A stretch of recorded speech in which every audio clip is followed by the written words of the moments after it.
If you've been on social media in the last few weeks and months, I'm sure you've seen a pretty dramatic rise in anti-India racism. China is a source of perpetual provocation. You literally said that the entire country of India smells like shit. It's like being inside a sweaty Indian pit. It smells like someone's barbecuing dead rats and marinating in goat urine. A racist social media trend targeting India. Look at this. These are posts from Weibo, from an official account of the Chinese government. These posts mock India. There's lots of clips and there's lots of memes and tweets and pretty hurtful stuff being said about Indians. And it seems that the social media platforms like Twitter are encouraging such behavior against Indians by trending such topics. In fact, Twitter CEO Elon Musk himself seems to be agreeing with the racist sentiments against India. It's interesting because India is in a very unique position in the world where both the Western left and the right seems to hate it. Hinduism good, Hindutva not so good. In fact, Hindutva ideology has been really influential among some of the worst people, and not just in India. Consul Maureen Chow, and she told students during a recent trip to India, I was on a 24-hour train trip from Delhi to the eastern Indian state of Orissa, but after 72 hours, the train still did not reach its destination, and my skin became dirty and dark like the Tamilians. Go back to India. Why? We don't want you here. We don't want you here. With horrible, biased, often racist articles against it from the left and the right. It's funny because Westerners complain that the left and the right are far too divided, and this situation may end up in a national divorce. But India seems to have achieved the impossible and united them in the hatred of India. So, why is this happening and how can India respond? Well, let's figure it out together. See, racism takes many forms, and let's be very clear. Europeans did not invent racism. It's existed from time immemorial in one form or another. The Arabs discriminated against the sub-Saharan Africans. The Ottoman Turks, in fact, took so many white slaves from the Yugoslavia, sort of Russia region, that the people in these regions literally started being called Slavs or Slavic people derived from the word slave. Even though the Roman Empire didn't really discriminate on the basis of race, some Romans were not fond of the extreme blondism of Northern Europeans, as they saw it as a sign of weakness or barbarism. Racism basically evolved from the process of otherization, which is the act of making a person or a group of people seem different or considering them to be different, often evil or inferior. Now, otherization doesn't always have to be bad. It could be as harmless as a rivalry between different schools, which can create a better sense of camaraderie within each school. Or it can take nefarious and evil forms like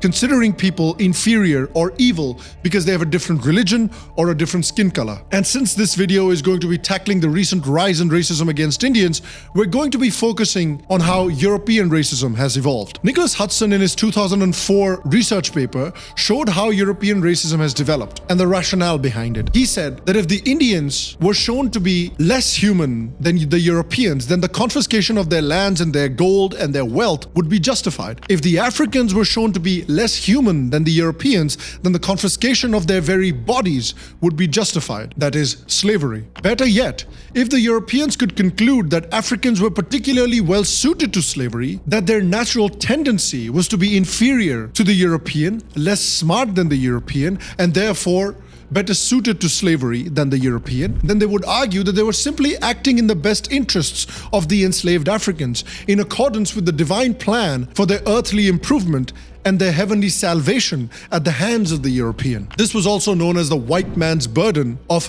civilizing the rest of the world. This was followed by the British when they colonized India as well. During the British Raj era, the British developed the Aryan invasion theory, which basically said that India had been initially colonized by the European Aryans, which now constitute the upper caste and the ruling elite of the country. Hence, the current British colonization is not a bad thing. It's simply a continuation of a thousands of years old tradition of Europeans coming to India and civilizing it. Thus, in their eyes, the British colonization and loot of India and the murder of Indians was completely justified. This was also highlighted in the views of people like Winston Churchill, the ex-British Prime Minister, on India. He believed that Indians are a beastly people with a beastly religion. He used the same white man burden principle to justify horrible atrocities against the Indians, including orchestrating the Bengal famine, which killed nearly 4 million Indians. And the people of Bengal were literally dying on the streets because of hunger. Guess the number? 3 million people. That is 30 lakh people died of hunger. Wherever you go, streets, farms, rivers, everywhere full of dead bodies being eaten by dogs and vultures.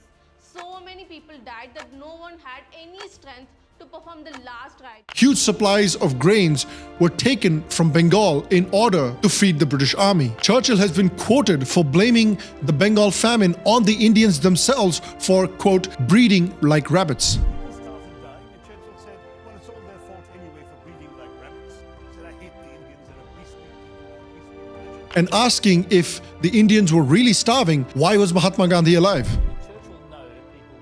Yes, conscience-stricken British officials are constantly sending memoranda to the Prime Minister personally, because it was his decision, saying that people were dying literally on the streets, and all Churchill could bring himself to do was write peevishly on the side of the file, why hasn't Gandhi died yet? And it's such a flimsy bullshit excuse. It's like nuking the United Kingdom because they created shitty food like beans and toast and haggis, which honestly, if you think about it, it's still a better reason than what Winston Churchill said, because haggis really is a crime against humanity. And that brings us to the current spate of racism that we're seeing against the Indians in the form of the recent social media attacks against India and Indians. Social media, particularly Twitter's algorithm, has apparently been really pushing these anti-India tweets, causing them to go viral. There's many examples of such tweets. Some of them are presented here.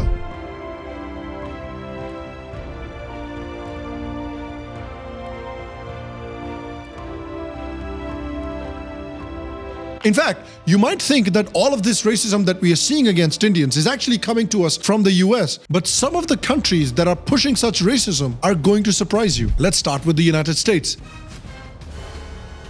Racism against India, even though it's not as bad as European racism, it's still fairly normalized in the US. If you look at American movies and how Indians have been portrayed in pop culture, they've always been portrayed as nerds, poor, weak. Even Priyanka Chopra, when she made the move to Hollywood, was called out for it. Yes, I faced it when I was in high school in a really big way, because I was also an insecure 16-year-old who wasn't sure about what I stood for. I was the only Indian girl in my school, and people used to call me Brownie. They used to say, what? There was one which was, they used to call me Curry, and they say, oh, can you smell the curry? Whenever I used to walk past, or, you know, so when you're 14, 15, yeah, it's brutal. It's really, really scary, because, you know, you look at yourself and you say, what is wrong with me?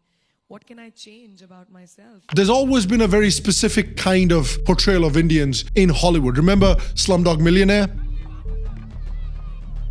Remember Indiana Jones and the Temple of Doom?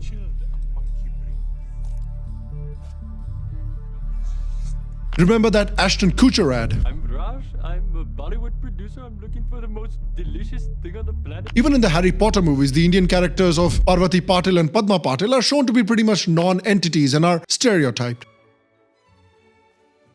In 2006, a TV show named Outsourced showed that Indians only work in call centers and there are cows even in Indian offices, which is really absurd. Hey, that cow's back here again. Can you please get it out of the studio?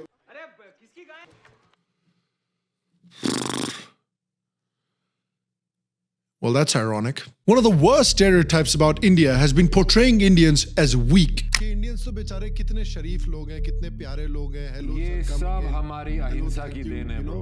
अहिंसा की then है. Nobody knows the military history of India. Nobody knows कि 1000 साल तक ये देश लड़ता ही आया है. लड़ के हर चीज लिया है इस देश ने 1000 सालों तक. That is the tragedy. I'm very happy I did that role in Extraction. Something that even Indian actors have noticed and have pushed back against. This probably comes from the fact that the whole world believes that Indians believe in the concept of non-violence almost to a fault. To be honest, it's really the Indians' fault for promoting only Mahatma Gandhi's ideology of complete and absolute non-violence and shying away from showing the world the ideology of Veer Savarkar, Vivekanand and Kautilya. Indian culture teaches non-violence, but it doesn't teach cowardice. Hinduism believes non-violence to be a great virtue, but it believes violence to uphold dharma to be an equally great virtue. Over the last 1000+ years, India has been home to great warriors who have defended this country and this civilization against all threats and invaders. Balaji Bajirao was a great Indian warrior who never lost a battle in his entire life. He is known to have been invincible in 41 battles and was considered to be the last nail in the coffin of the Mughal Empire. The Cholas were probably one of the greatest naval powers in ancient history. His empire expanded across nations. Their territory included present-day Malaysia and Indonesia. Bappa Rawal is the founder of the Mewar Kingdom. He not only defeated the Arabs in battle multiple times, but chased them out of the country all the way till Sindh. Krishnadev Rai is one of the most powerful kings in the Indian peninsula,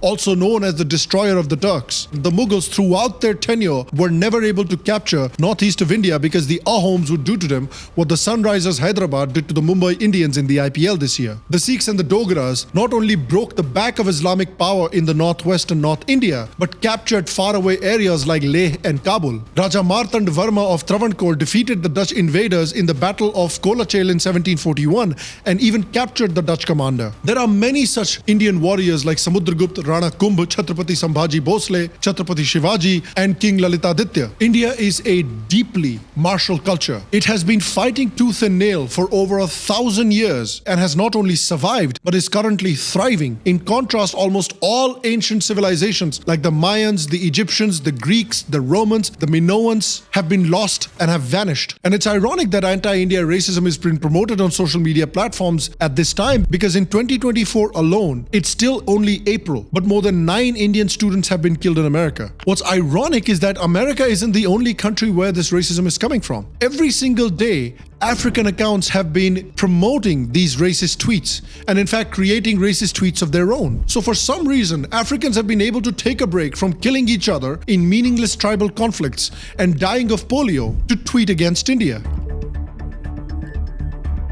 Africans are making TikToks about Indian hygiene and Indian poverty, which is like a Pakistani complaining about terrorism in the world. South Korea is another country from where anti-India posts are emanating. So what you're seeing is racism towards Indians from many corners of the globe. What's also disheartening is that not only is this trending on social media, but it seems to be directly or indirectly supported by Elon Musk's X as well. There seem to be a tacit approval from the owner of the company of these racist attacks against Indians. But what's been very interesting and very funny and very heartening is how Indians have responded to these attacks. It really surprised me in a very positive way. Hundreds of millions of Indians on the internet today, more than even the population of Europe and the US combined. So they decided to use their internet for good and not for horniness for once. In response to these attacks, Indian people started a trend on Twitter. What a lot of these racist accounts were doing is they were trending the words, "What's wrong with India?" So what Indians did is they hijacked this "What's wrong with India" trend, where they started posting overwhelmingly positive stuff about India and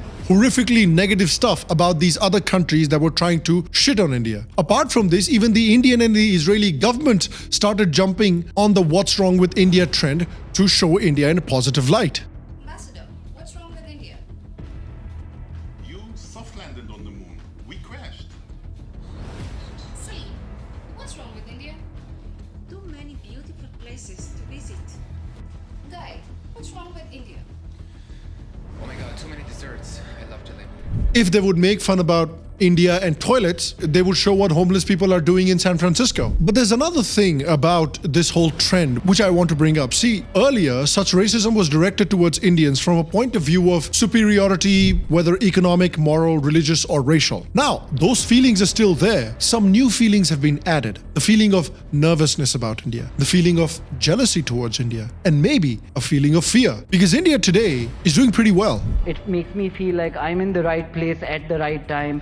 And that place today is India. The UK, which at one point ruled India, today rolls out the red carpet for the Indian Prime Minister. In fact, their own Prime Minister is of Indian origin. America's Deputy Prime Minister is half Indian. Portugal's Prime Minister is of Indian origin. Suriname's President is of Indian origin. India is now the 5th largest economy in the world, soon to be the 4th largest economy in the world. The GDP of the country has reached $3.75 trillion from around $2 trillion in 2014. Today, Indians contribute 6% of the United Kingdom Kingdom's GDP. India is the first Asian nation and only the 4th country in the world to reach Mars's orbit. First nation to land on the south pole of the moon. It has the 3rd largest army, 4th largest air force, 2nd largest IT industry in the world. Western racists who love to call Indians uncivilized have now been hooked onto Ayurveda, yoga, meditation, mindfulness, and other spiritual practices. No matter how much they love to call yoga racist or demonic. Other gods before him. You're opening demonic doors by practicing yoga. Enjoy yoga?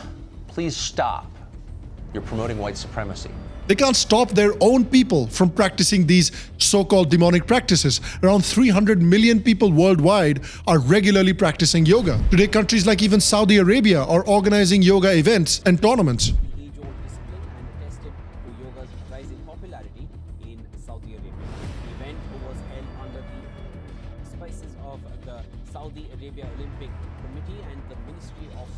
Indian culture is accepted and respected throughout the world. So people across the world observed the 9th International Day of Yoga, recognizing its universal appeal. Now, the United Nations, in fact, proclaimed the 21st of June as International Yoga Day. The idea of observing Yoga Day was first proposed by the Indian Prime Minister during his speech at the United Nations back in 2014. Jai Sri Ram. Tell me about India. It must have come home especially to you because you're now practicing Hindu? Well, I practice. I practice at a lot of things. Hinduism is something that I'm very intrigued by and very interested in. While churches are closing and falling into ruin due to low attendances, Hindus are building some of the grandest temples known to man. According to surveys, the Indian workforce is considered to be one of the most resilient in the world. Indians are heading some of the world's biggest companies like Microsoft, Google, Adobe, and many, many more. Some Western right-wingers are so salty about it that Indians are beating their own people for these jobs that they're calling them parasites and blaming the caste system for it. The Indian diaspora is killing us.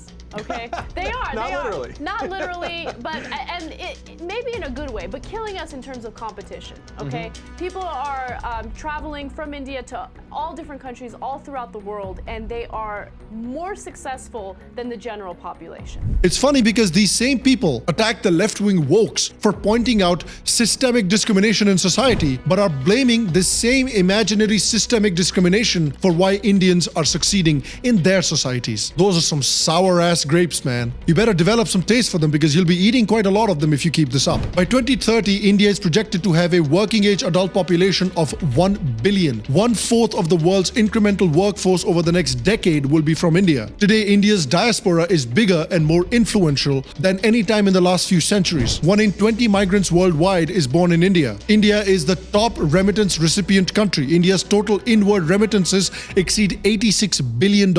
And not just that, India is also today a force for good in the world. It played a significant role in assisting the world during the COVID-19 pandemic, where many people within the United States were busy raising doubts about the COVID vaccine itself, where countries like China were focused on self-centric development. India has embraced the path of Vasudhaiva Kutumbakam, meaning the whole world is one family. The biggest example of this, look at how India reached out and helped countries like Fiji, Jamaica, Maldives, Guyana, Afghanistan, Papua New Guinea, and many, many other countries when they themselves were struggling with COVID. Leaders around the world expressed their gratitude and appreciation for India for their support during this time. From Fiji to my friend Prime Minister Narendra Modi, and Dhanyavad for your commitment to humanity. To Guatemala. Quiero iniciar dando un agradecimiento muy especial. To the Maldives. Indian generosity has ensured that people in 95 countries have COVID-19 vaccines. To Guyana. Prime Minister Sri Narendra Modi, we owe you a debt of gratitude. To South Africa. The Minister of International Relations and Cooperation of South Africa, Naledi Pandor, hails India's contribution and engagement with the African continent, especially during COVID-19 pandemic by providing vaccines. India is always first on the scene to assist various countries during natural calamities, including Turkey and Nepal. Bharat भूकंप पीड़ितों की हर संभव मदद के लिए तत्पर है. The Turkish public health system has collapsed here in Iskenderun. The Indian army is filling the gap. As the earth shook in Nepal, within hours of the first quake, India began planning a massive aid mission across the border. Currently, India is regarded as a key peacemaker on several global matters, including the Russia-Ukraine conflict as well as the Israel-Palestine conflict. President Zelensky spoke to Prime Minister Narendra Modi. The Prime Minister agreed to support all peace efforts. Prime Minister Modi, speaking to Ukraine's president in Japan, had said India will do whatever it can to bring a resolution to the war. Today, every nation's government wants to be India's best friend. And maybe it is this increased importance of these brown people that were considered inferior to the Western racists. Maybe that's what's pissing them off. And therein lies my recommendation to how Indians should handle these racist attacks. Money and power. Be rich and be powerful. Money is power. The more rich you become, the bigger your economy grows, the less these racist attacks will matter. Because these racists will scream into the void where their governments will be bending over backwards to be your best friend. Look at the way the world treats China today. You know, China, when it was not as economically and politically strong, was also attacked the way Indians are attacked. Let the rock tell you in Chinese. Look at ding bong ding dong his dong ko ai. There were many racist stereotypes about the Chinese as well. But today, China doesn't care about any of those things. Today, people can be as racist as they want towards the Chinese. They don't give a shit. In fact, they will bend Western institutions to their will. No American college has the balls to call out all the atrocities that the Chinese are committing in their own countries because they're completely beholden to the Chinese. American sports franchises will virtue signal to Americans but would not dare say anything to the Chinese because they are also financially beholden to China. Hollywood, America's biggest propaganda arm, will lecture Americans in every single movie or TV show, but cut out every single controversial scene from Chinese theaters. That is the level of stranglehold that China has over American institutions today. Because the Chinese have understood that money is power. And currently, China has Western nations by their balls. And I'm not saying that India should become an evil power like the Chinese, but powerful they must be. The second thing that they can do is develop your own confidence. India needs to project its soft power and hard power. Take ownership of spreading yoga, your spiritual teachings, your dharma, and your traditions throughout the world. Use your money power and use your political power to create more influence across the world. And take more pride in yourselves as well. We have to develop a better civic sense ourselves too. The Varanasi train station was completely redeveloped. It was turned into a world-class, beautiful station, but within a couple of weeks, it's looking dirty again. That's not the government's fault. It's the people's fault. It's a lack of civic sense that we must address. We have to take pride in our country. You know, there's a saying, cleanliness is next to godliness, and we have to live by that principle. But I want to ask you as well, how do you think Indians should respond to these racist attacks online? Because it's very clear that it's not all Westerners. Not all Westerners think this way. I live in the United States, and it is one of the least racist countries on the planet, especially compared to European countries. It's very clear that it is a small but extremely loud section of racists from various countries that are making all this noise. So in your opinion, how do you think Indians should react? Let me know in the comment section down below. And again, guys, if you're enjoying these English Explainer videos, let me know in the comments what topics I should cover next, because I'm looking to cover more broader topics that might appeal to a non-Indian audience as well. So let me know. I'm looking forward to your suggestions as well. Other than that, I will see you for the next episode. And until then, stay happy, stay healthy. I'll see you for the next one. And until then, to all of you, a second pranam.